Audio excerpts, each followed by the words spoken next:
आगे हम सीखेंगे magnetic properties of material. Magnetic properties of material ये आपने केमिस्ट्री में भी पढ़ा है। Classification of material on the basis of their magnetic properties. Classification of materials on the basis of their magnetic properties। Magnetic property, अब ये magnetic properties क्या है? आप केमिस्ट्री में पढ़ चुके हैं 11th क्लास में ये, लेकिन अब हम यहाँ थोड़ा सा और ज़्यादा डिटेल स्टडी करेंगे इसकी। होती बहुत सारे तरह का, कई क्लासिफिकेशन के, इस क्लासिफिकेशन के अनुसार कई तरह के मटेरियल होते हैं, लेकिन उसमें से हम 3 मटेरियल की बात करेंगे। डायामैग्नेटिक, याद आया होगा केमिस्ट्री का डायामैग्नेटिक, पैरामैग्नेटिक, और तीसरा हम पढ़ेंगे फेरोमैग्नेटिक। डाया, पैरा, फेरो, 3 तरह के मेनली मटेरियल होते हैं on the basis of their magnetic properties. ठीक है, डायामैग्नेटिक, पैरामैग्नेटिक और फेरोमैग्नेटिक। अब इनकी एक कंपैरेटिव स्टडी हम कर लेंगे साथ साथ।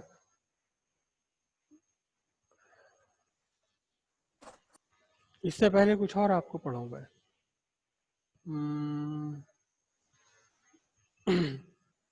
ये नहीं, चलो बाद में समझ लेंगे, उसे हम बाद में समझ लेंगे।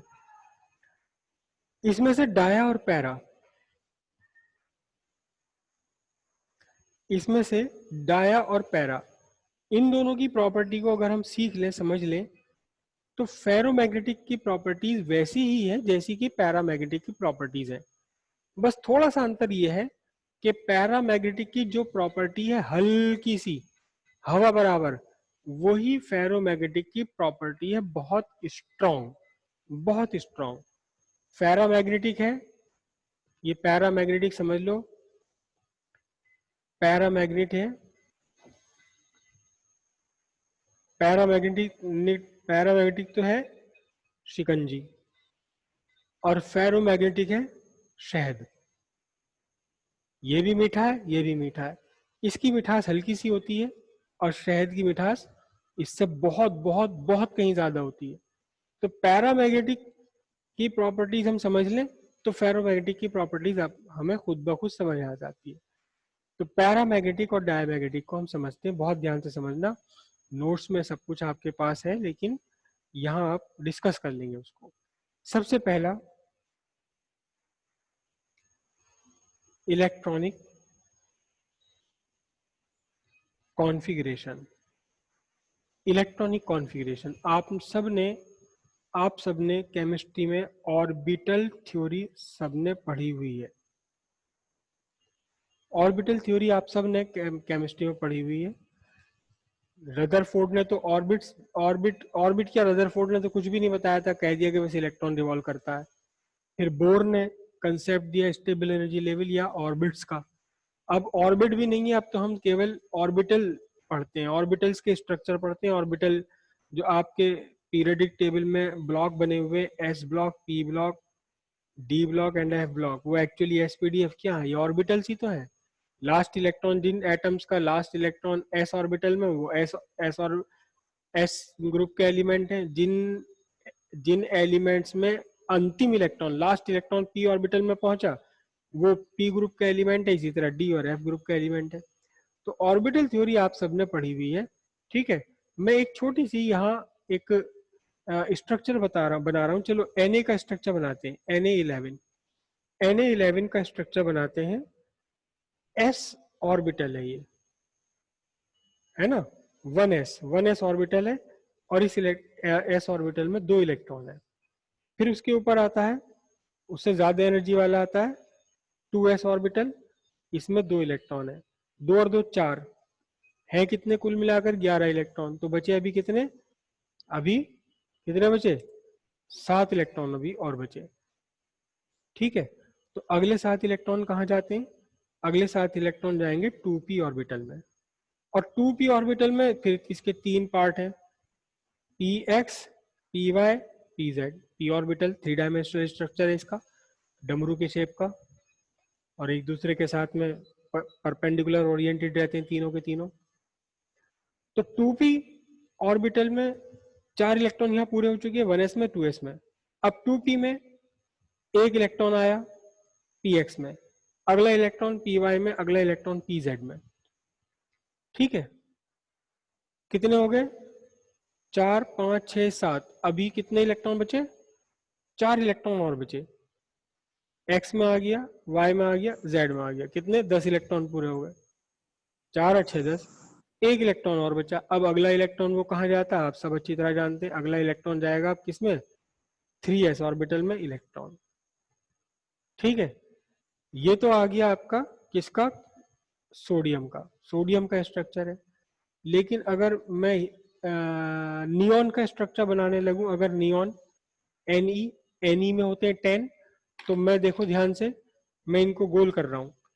Ne का जो स्ट्रक्चर है वो केवल यहां तक का होगा, केवल यहां तक का होगा। Ne का स्ट्रक्चर केवल यहां, 10 इलेक्ट्रॉन पूरे हो जाएंगे। यानी कि Ne में 3s ऑर्बिटल है खाली पड़ा हुआ, जबकि सोडियम में 3s इलेक्ट्रॉन, 3s ऑर्बिटल में एक इलेक्ट्रॉन है, एक इलेक्ट्रॉन है।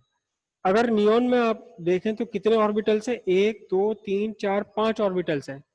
और सोडियम में कितने ऑर्बिटल हैं? 1 2 3 4 5 6। 6 तो नहीं, खैर इन्फिनिटी ऑर्बिटल होते हैं, लेकिन जिन इलेक्ट्रॉन्स में इलेक्ट्रॉन आ रहे हैं, हम उन ऑर्बिटल्स की बात करें जिन ऑर्बिटल्स में इलेक्ट्रॉन है भरे हुए। नियॉन में 5 ऑर्बिटल और सोडियम में 6 इलेक्ट्रॉन, 6 ऑर्बिटल, 6 ऑर्बिटल। अगर आप देखें ध्यान से, नियॉन में 5 ऑर्बिटल है, 5 के 5 कंप्लीटली फिल्ड है। ना तो 1s में किसी और इलेक्ट्रॉन की आने की गुंजाइश है, ना 2s में, ना px 2p में, 2px में, ना 2py में, ना 2pz में। पांचों के पांचों ऑर्बिटल कंप्लीटली फिल्ड ऑर्बिटल है। तो अगर हम नियॉन के लिए बात करें, तो नियॉन के लिए क्या हम कहेंगे? All the orbitals are completely filled. सारे के सारे इलेक्ट्रॉन पूरी तरह से भरे हुए हैं, फिल्ड हैं। ठीक है, लेकिन अगर हम सोडियम के लिए कहें, अगर हम सोडियम के लिए ये बात कहें, तो सोडियम के लिए क्या है? सोडियम में वन ऑर्बिटल इज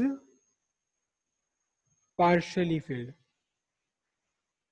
ऑर्बिटल एक ऑर्बिटल ऐसा जिसमें एक इलेक्ट्रॉन की गुंजाइश है अभी आने की, एक इलेक्ट्रॉन आया हुआ है। ठीक है जी, उम्मीद है यहाँ तक की बात सबको समझ आ रही है। थोड़ी सी केमिस्ट्री इसमें यूज हो रही है, और इतनी केमिस्ट्री उम्मीद करता हूँ आप सबको आती है। ठीक है, सोडियम में एक ऑर्बिटल पार्शियली फिल्ड है। अब इस कंप्लीटली फिल्ड और पार्शियली फिल्ड से क्या इफेक्ट पड़ता है? ध्यान से देखना। देखो, ये आपका एटम और ये इलेक्ट्रॉन। ठीक है, एक ऑर्बिटल, मैं सिर्फ एस ऑर्बिटल बना रहा हूं, मैं पी ऑर्बिटल के कॉम्प्लिकेशन में नहीं पढ़ रहा। एक ऑर्बिटल में 2 इलेक्ट्रॉन है, बीच में पॉजिटिव इलेक्ट्रॉन है। ठीक है, ये इलेक्ट्रॉन रिवॉल्व कर रहे हैं। इसके बाद आपने इलेक्ट्रॉन के बारे में एक क्वांटम नंबर और पढ़ा है, जिसे आप बोलते हैं स्पिन।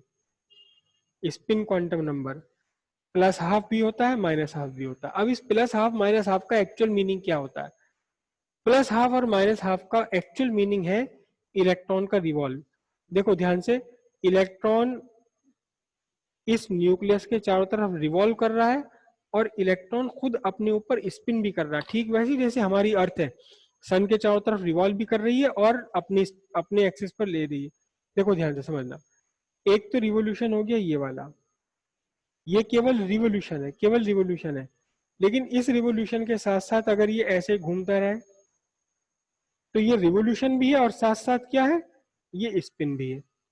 ये अपनी एक्सिस पर स्पिन कर रहा है और न्यूक्लियस के चारों तरफ रिवॉल्व कर रहा है।